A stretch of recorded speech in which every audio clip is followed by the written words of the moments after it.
anything can be deductible, anything. So the first rule is just understand that we do miss a lot of deductions. I think home office is a huge one because it limits how much we deduct on our car. Remember, if you don't have a home office, then that first trip you take during the day to see a client and the last trip home is a commute. It's not deductible. Second of all, so automobile is a big one that we miss. And then to travel. Travel is pretty interesting. The rule is your primary purpose for the travel has to be business.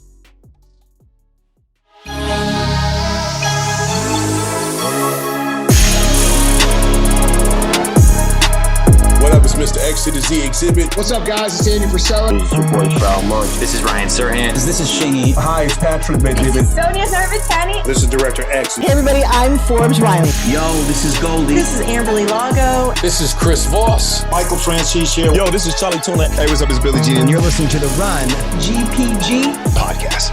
Well, I'm going to go hang out and listen to David's next podcast from The Run GpG. You might hear something you like. Peace.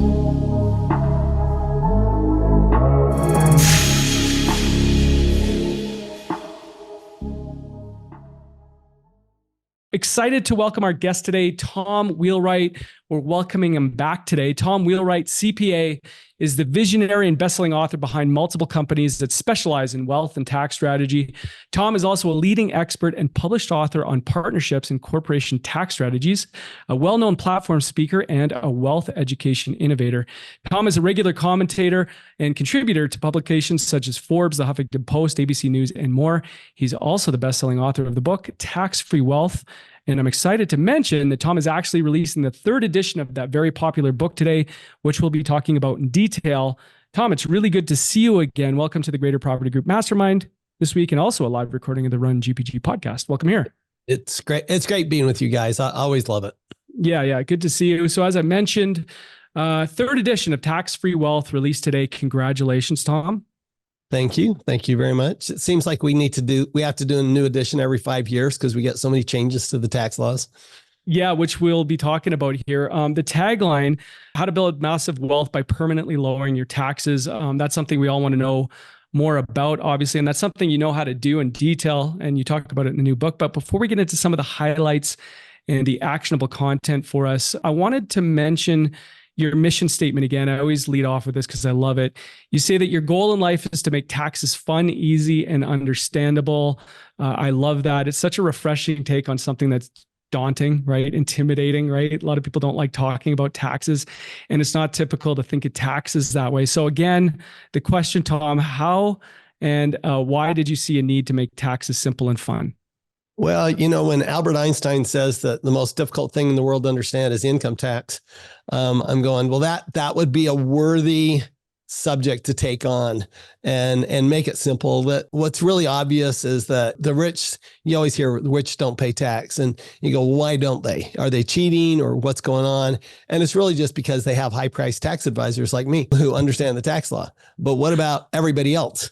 Right. Who don't have access to those high priced tax advisors. And so many years ago, I first wrote the book in 2011, released in 2012. Robert Kiyosaki, actually, Rich Dad Poor Dad, who's a mentor of mine, he asked me to write a book on taxes. And I said, great, but I want a different take on taxes. There's a lot of, there's big, huge, boring tax treatises out there that nobody wants to read. I don't even want to read them. And why don't we just take a different approach and look at what the tax law really does? And the tax law is really, think about it, there's one line that says all income's taxable unless we say it isn't. There's another line that says nothing's deductible unless we say it is. And the rest of the 6,000 plus pages, and this is true, by the way, and of course, Canada doesn't have as big a tax law as the U.S. does. Canada's tax law is about half the size of the U.S. tax law.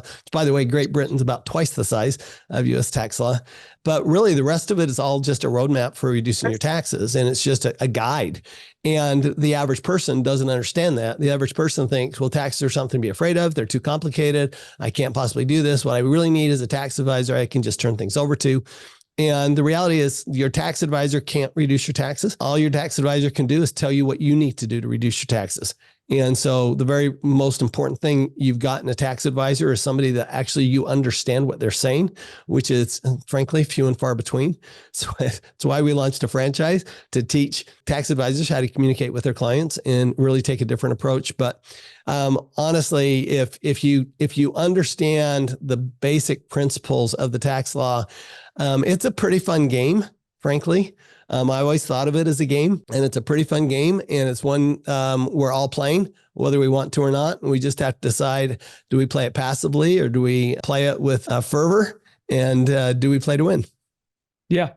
Well, Tom, through your books, you do make it a lot easier to digest. A couple of the key takeaways from the new book mentioned that tax-free wealth is not a myth. You can build substantial wealth over time by taking advantage of tax advantage strategies. The book empowers you to take control of your financial future by making informed tax decisions. And the key there is to be informed, right? To take in the knowledge. That's the most important part. So let's get into the meat of it, Tom. Let's tackle it right away. And I'm going to hit you with the probably one of the most daunting things that we think about, and that's understanding tax codes. You mentioned it there, understanding tax codes. So, there's a lot of real estate agents on here, obviously entrepreneurs and small business owners. Tax codes can be complex and, as I said, overwhelming. How can they demystify the tax code and better understand its nuances to their advantage? Well, I think the key is to look for the patterns in the tax law. That's what we've done, is looked at the patterns. What is it that the tax law is trying to accomplish? And most people think it's just trying to raise revenue for the government, which is far from the truth. I mean, if you look at, for example, I'll bet every agent here talks about the tax deduction for interest expense when you're talking to a potential homeowner. And that's a tax incentive. That's all that is, because renters don't get that. Only homeowners get that. And there are just legions of tax incentives in the tax law.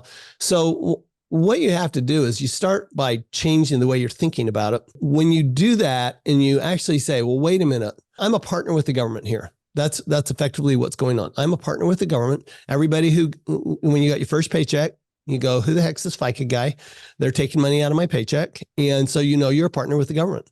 And you can be a passive partner or an active partner with the government. If you do the things the government wants done, you pay less tax. If you don't do the things the government wants done, you pay more tax. And you really do have to distill it down, though, to those basic principles. And once you do that, I mean, like as small business owners, I mean, I used to get asked all the time, is this deductible? So is this mug deductible? And I finally got telling people, look, that's the wrong question. The question is, how do I make this mug deductible? Because a mug by itself isn't deductible or not deductible. The question is, what are you doing with a mug? One of the things I always say is, if you want to change your tax, you have to change your facts. And again, you have to understand the law to know what facts you can change and what facts you want to change. You may not want to change your facts. You may be happy paying higher tax. With tax-free wealth, what you do is now you have a choice. Yeah. I love that. If you want to change the tax, you have to change the facts. That's a takeaway. I'm writing that down. And you mentioned that deductions. I mean, that's something that we always talk about is leveraging deductions, right? Which you get asked about daily, I'm sure. What are some often overlooked deductions that, let's say, small business owners, entrepreneurs can leverage to reduce their taxable incomes? Like, can I deduct my vacation? I will tell you, I had a interesting experience a number of years ago with Robert Kiyosaki in Chile. We were in Santiago, and he asked me the first day, he said, I want you to teach him how to deduct a Bentley, because the Bentley Lamborghini dealer was the sponsor of the event. And we had a Bentley on one side of the stage and a Lamborghini on the other side of the stage. And Robert at the time drove a Bentley and his wife, Kim, drove a Lamborghini. So I go through, okay, here's how you would deduct your car, right? Here's the rules for creating any business deduction. And lunchtime, a tax attorney from Santiago comes up to me and he says, really love this, really good. You just can't do that here. Cars just aren't deductible. And I said, okay, well, thank you. And later that evening, I'm telling the story to Robert and the other speakers. And Robert just looks at me and just nods. Okay. Next morning, get up, ready to go on stage. He says, okay, Tom, today you're going to teach him how to legally deduct a Bentley in Chile. And trusting the process, I've been doing this with Robert a long time, 20 some odd years. I said, okay, we'll do it. And later that day, we actually showed how to deduct the cost of a Bentley in Chile legally. And after the event, at the end, the same tax attorney came up to me and said, Tom, I would never have thought of doing it that way. That would absolutely work here. And so what that taught me was anything can be deductible. Anything.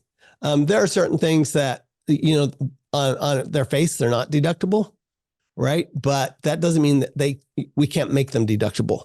So that's the lesson. So the first rule is just understand that we do miss a lot of deductions. I think the biggest ones we miss, I think travel's one of them.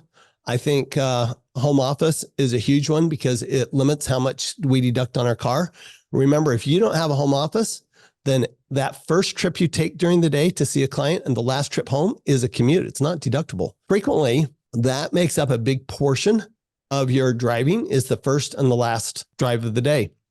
So if you have a home office, now all of a sudden your percentage of business use could go from 60% to 90% or 50% to 100%. It's actually a big deal. And I keep hearing people say, well, my accountant told me it's not worth it. I'm going, well, it's not worth it to the accountant because the accountant has to actually do some work on it. They tend to be lazy, but it's worth it to you. Okay. So the first thing is everybody should have a home office, even if you have an office away from the home. You can set it up so you can do both. Okay. That's another fallacy is that you can't have two offices.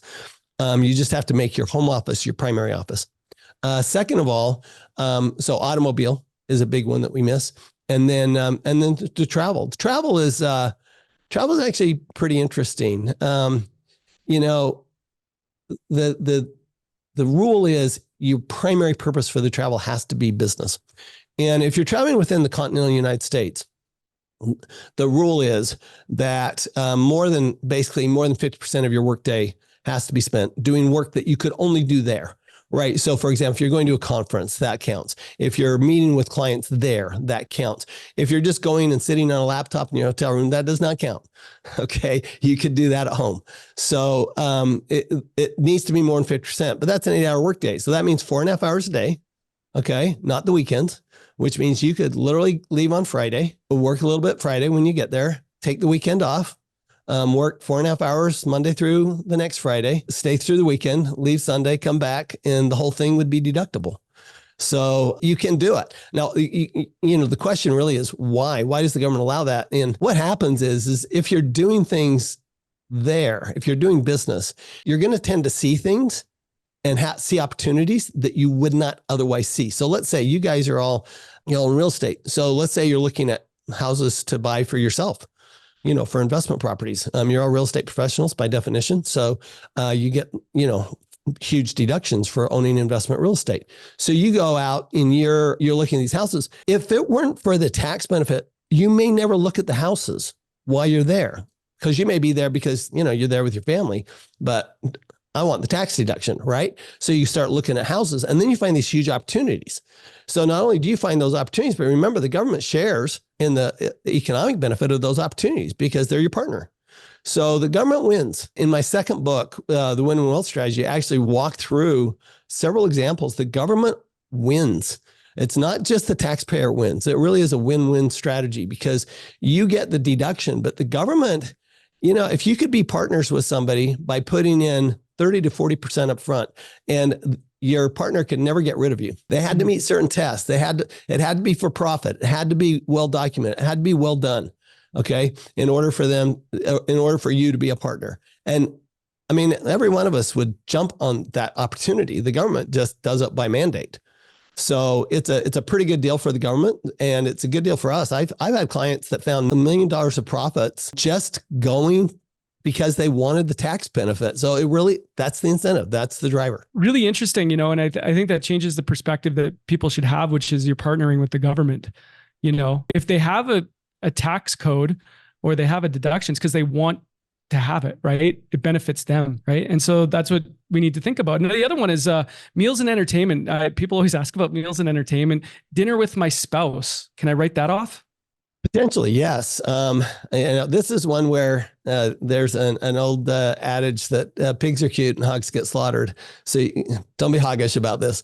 The reality is even if your spouse isn't involved in your business, I've found over my lifetime that typically when I go to dinner with my spouse, at least once a week, I'm just talking about business.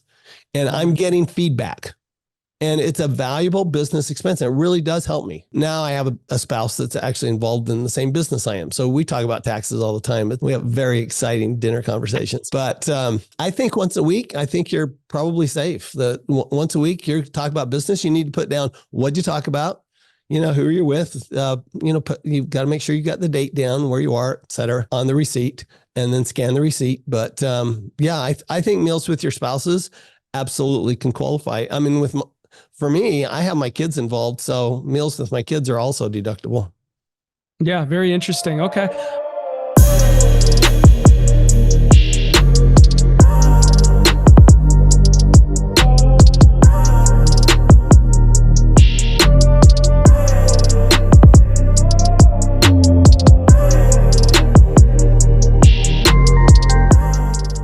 So, I mean, we're all interested in, tax efficient deductions, obviously. Here's one. In the context of real estate, how can entrepreneurs identify tax efficient investment strategies to grow their wealth while minimizing tax liabilities? Right. I can go for 3 days on that one. So, the real estate is, so let's talk about real estate. So real estate is one of those investment areas where every government around the world incentivizes it through tax benefits. Mm-hmm. And the benefits are, of course, it's a business, so you get the business deductions, but also you get depreciation. Depreciations, it's like in Chapter 7 of Tax Free Wealth, I call it the magic of depreciation, because it really is magic. You're getting a deduction for the as if wear and tear on the property, whether or not there's wear and tear. Now, it's residential property. There's absolutely wear and tear.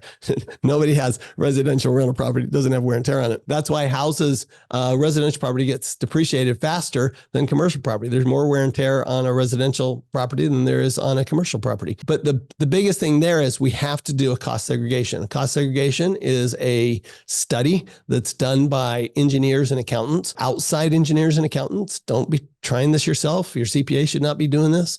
This should be somebody that specializes in this area. And they're going to do an engineering analysis. And they're going to say, okay, let's break down the cost of this property between its components. Okay. How much, what's the landscaping? What's the outdoor lighting? What's the parking structures? What's their value? What's the proportion of the purchase price that's attributed to them? The carpet, the flooring, the window coverings, all of those things. And then what happens is that we get different depreciation rates based on different categories. So like land's not deductible at all because it doesn't wear out. Buildings are deductible over a long period of time. Residential, 27.5 years in the US, faster in some other countries. But then you get into land improvements, they're 15 years. And then you get into, and that includes landscaping. And of course, some of us know that our landscaping doesn't last 15 years because we don't have green thumbs. And so probably doesn't last that long, 15 years. And then you have the contents of the building, which are 5 to 7 years. Under the current law, those are subject to bonus depreciation, which means that land improvements and contents, you get, in 2023, it was 80%, 2024, it's 60%. There is a bill in Congress right now to raise it back up to 100% retroactive to the beginning of 2023. So we'll see if they take that up this week. It's actually supposed to be this week that they take it up. And we'll see if Congress can get their act together and actually pass this bill. But that would make it 100% bonus all the way through 2026. Wow. Yeah. And actually, you're touching on it. I think it was in Win-Win Wealth Strategy where you talked about, the 8 categories, right? The 8 categories for deductions with homeownership. Yeah. Right. And in the new edition of Tax Free Wealth, I did a really good, I really like it. I'm partial, but I did a really good example of bonus depreciation and how that works in Tax Free Wealth in the new book, which I had not done before. And that was actually, that was a pretty heavy lift, but it's a really good example. And it's, I think you can walk through it and I think you'll understand it. Yeah. And I think I have the 8 categories here, and you guys will have to read the book to understand this in a little bit more detail. But deductions, as Tom was talking about, depreciation, as he was talking about, tax credits, low tax on cash sales, deferred tax on installment sales, non-taxable sales of real estate, non-taxable debt, and eliminating tax. So I think those are the 8 categories that you talk about in the book. So you'll have to read that. And then, a question about government incentives on real estate development. There's a lot of incentives when it comes to construction and development projects, correct? There are. I mean, consider probably the biggest one that people don't pay attention to is the low income housing tax credit, which can be up to 70% of the cost of the development over a period of years. Now you have to qualify. You have to go through all the paperwork and so on. But the tax credits are phenomenal. On top of that, you've got other credits. If you do historic, you've got historic tax credits. If you do historic buildings, if you have, and there's a lot of residential historic properties. So, that's one where you can do historic. I've seen historic conservation easements where you actually put an easement on it and you got a tax deduction charitable donation for protecting the property. That can be a big tax benefit. Certainly right now, solar and putting solar, and here's the advantage. So just one note on solar, because I think solar is the biggest tax investment incentive that we have right now. Not only do you get the 30% tax credit for the solar, but you also get bonus depreciation, and you get bonus depreciation on 85%. So you have to do a haircut because of the credit. But what it ends up is the government pays anywhere from 1/2 to 2/3 of the cost of that solar. And the result is that your return on investment on solar in a good market, where you've got good sunshine and utility rates, et cetera. If you're getting the retail benefit, in other words, solar farms don't produce a whole lot of investment benefit, but solar on your properties, you either pass on the cost, you're charging your renters for the utilities, or you're just saving it and then increasing the rent. The return on investment, I put it on my office building this last year, and when we calculated the return on investment, it was right around 22% annual return on investment. And in Phoenix, we always have sun, so we're not worried about, are we going to recover it? Right. That's very interesting. And I will just mention, like, whether you're in the United States or Canada, pay attention to the tax laws too. So, Tom may be referring to a certain percentage that applies in the US, not in Canada. So pay attention, take a look. And I know you do a lot of work when you look at the tax codes in different countries. You do that. So the books are universal for sure in a lot of ways. So, speaking of tax efficient investments and liabilities, I need to ask you about this. I think it's a fun topic. Your colleague, Robert Kiyosaki, someone you work with closely, right? He made headlines and went viral for saying he's $1.2 billion in debt and, quote, "If I go bust, the bank goes bust."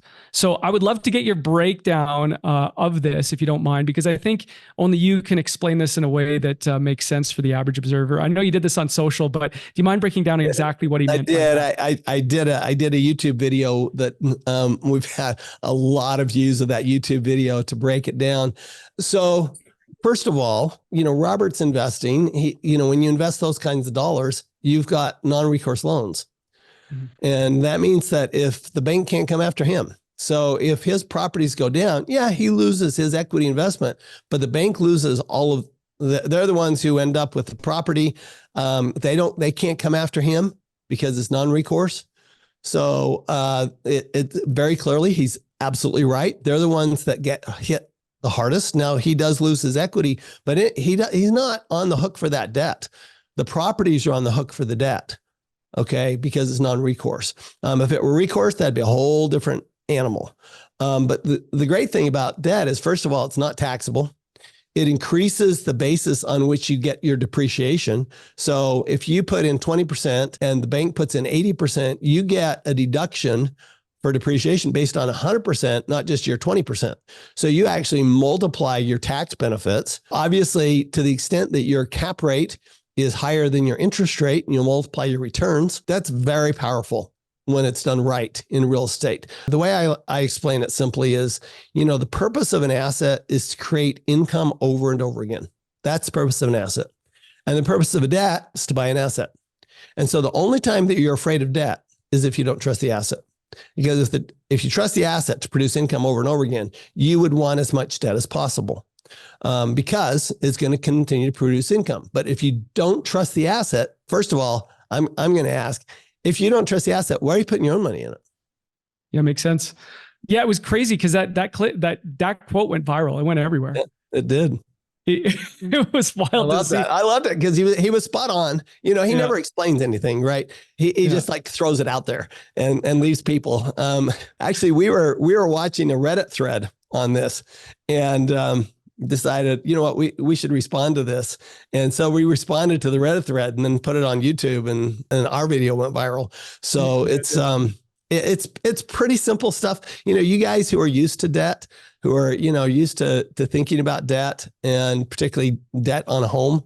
The thing is, most people are fine with debt on their own home, which doesn't produce any income. It just takes money out of your pocket. And yet they would be scared to death to put money on investment property because they don't understand the asset. Right.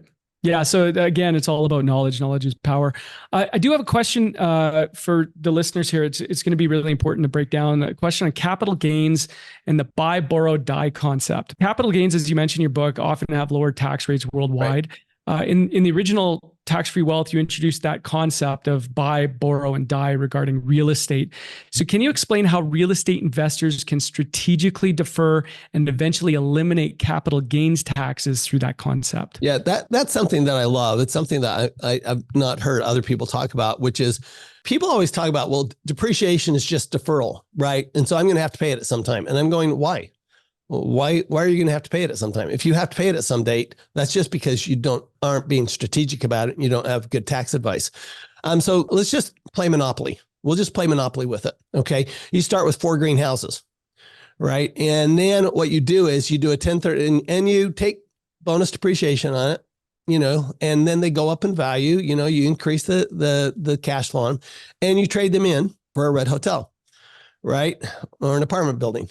And then you do the same thing on that one because it's gone up in value. So you actually can get more of hotel.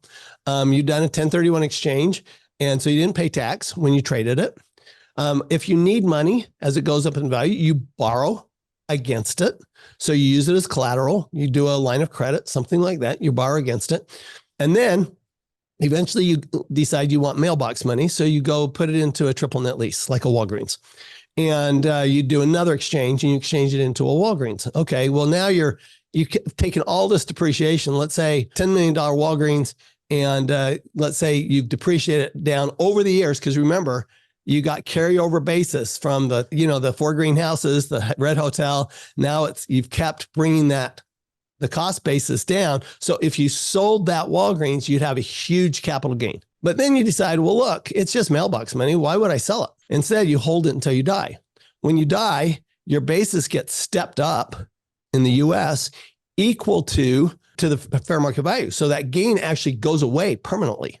Now in Canada, this does not happen. You guys have this weird little capital gains tax when you die, as if you'd sold it to your heirs. And Canada doesn't have this step up in baselines like this, but I'm convinced having traveled around the world, there's probably something you could do about it with the right tax advisor. And so even in Canada and in the US, it means that you buy good assets, you build them up in value. When you need money, if you need money in excess of the cash flow, you use the equity as a collateral and you borrow against it. You can do this, by the way, you can do it in the stock market too. I mean, it's just a margin loan, right? It's the same thing. And you could do it really in any asset class. It's just easier in real estate. It's much easier in real estate. And in the stock market, you don't have 1031 exchanges in the stock market. So it's a little more difficult that way. But in the real estate, you do. So you can exchange it. You just keep it until you die. You can change the nature of the real estate. So that's why you can go from single family homes to multifamily homes to a hotel to, any kind of real estate. You can end up with a triple net lease that has you are completely passive. It's completely mailbox money. So it's the same as a bond, right? It's very much like a bond. People always say, well, what about when I sell my real estate, get out of real estate? I'm going, what are you going to do with the money when you get out of real estate? Well, you're going to put it into a bond, right? Well, why not just leave it in a bond called a Walgreens? That's still a bond, just a corporate bond backed by real estate. Why not? And, Walgreens always pays. they're a better creditor than you are. So, right now it's been difficult because the cap rates are actually lower than interest rates right now on those triple net leases, but it'll switch this year. It'll switch as they lower the rates, it'll come down. It'll be different. So that's the buy, borrow, or die concept. Very interesting. And as you said, get a good tax advisor, to take a look at this, see if you can do it. Okay, optimizing business structures. How can entrepreneurs, small business owners structure their businesses to optimize tax benefits? Especially, like real estate professional, they are small business owners. There's various structures, is there something we should be thinking of or something we haven't thought of? Very, very important. When we, in our franchises, when we take on a new client, the very first thing we look at is their business structure because it's the low-hanging fruit. So many small business owners don't take advantage of the tax laws to get them better tax benefits. And they start out, for example, as a sole proprietor, and it shows up and so they report their income on Schedule C. If you want to guarantee an audit, have a Schedule C. That's rule number one. Second of all, you pay Social Security taxes, self-employment taxes on 100% of your income. Third, if you take a home office deduction, you actually have to fill out a form that says, I have a home office, and you have to put that on your tax return, but only if you're a sole proprietor.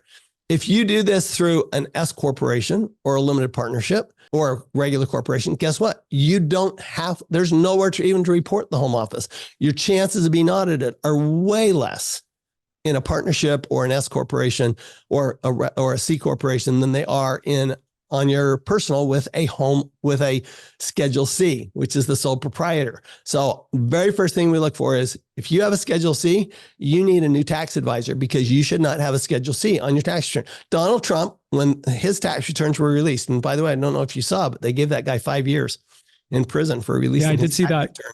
Yeah, it was him and Elon Musk, right? I think he released. There were 3,000 released. Elon Musk, Jeff Bezos, there's a whole bunch of rich people. And, but if you looked at Donald Trump's tax returns, he had 5 Schedule Cs when they released them to the public. Of course, wanted to look at them. 5 Schedule Cs. I'm going, he needs a new tax advisor. He lost millions of dollars of tax benefits. He didn't pay any tax, but he could have done so much better if he'd had better tax advice, frankly. And he was paying his tax advisors over $1 million a year.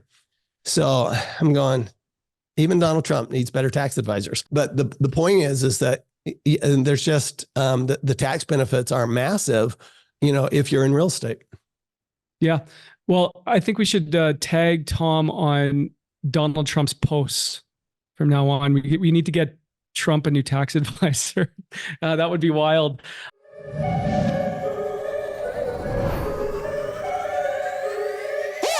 Are you a new real estate agent or thinking about getting a real estate license? If so, you're going to want to ask about the Greater Property Group's Agent Scholarship Program. Why pay for the cost of the course yourself when the Greater Property Group will subsidize the cost for you? Make sure you reach out and get all the details on the Greater Property Group's Agent Scholarship Program.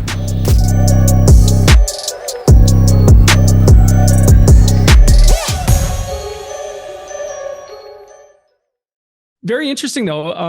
It all comes down to again, knowledge is power and having the right understanding. I want to ask you about common tax pitfalls to avoid. So based on your experience, what are some common tax pitfalls that entrepreneurs, especially in real estate, should be aware of? What's the biggest mistake or mistakes you see small business owners making? Outside of, your business structure, outside of that, I think the tendency to go after loopholes and listen to these promoters who are promoting exotic tax benefit schemes.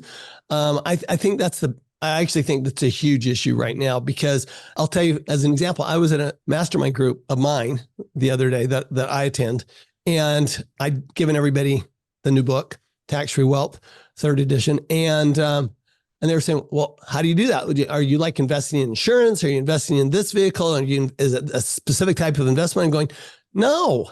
And those are, for the most part, bogus. You don't need it. Once you understand how the tax law works, it's more methodical.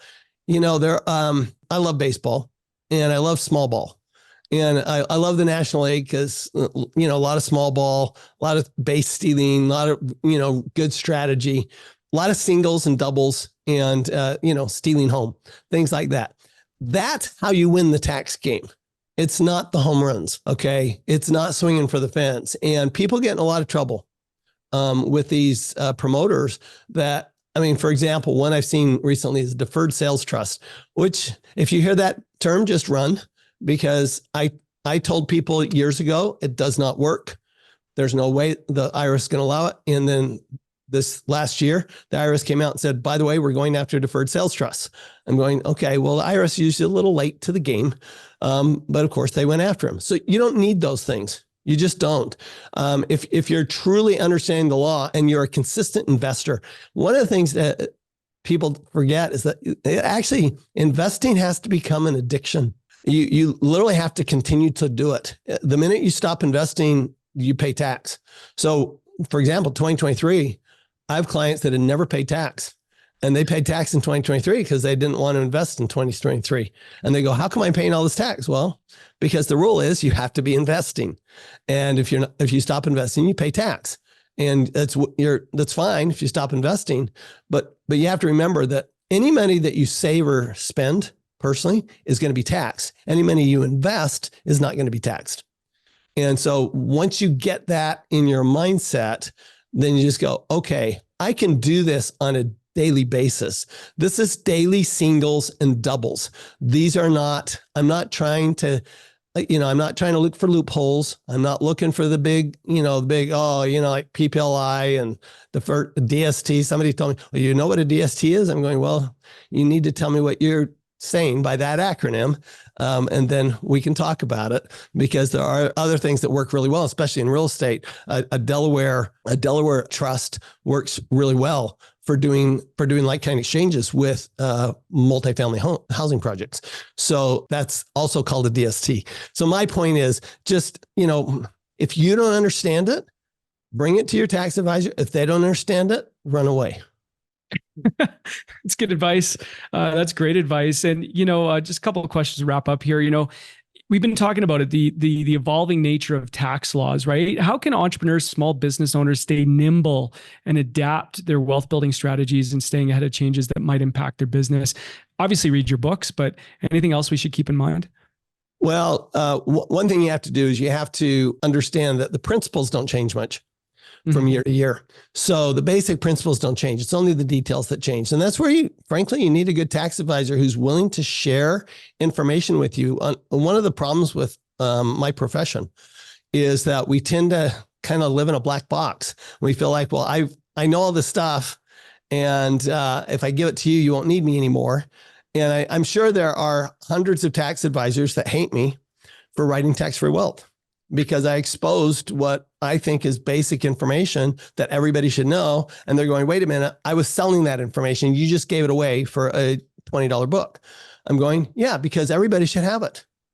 Everybody should have that information. But the reality is that we started a franchise. We have franchised CPAs, tax advisors all over the US.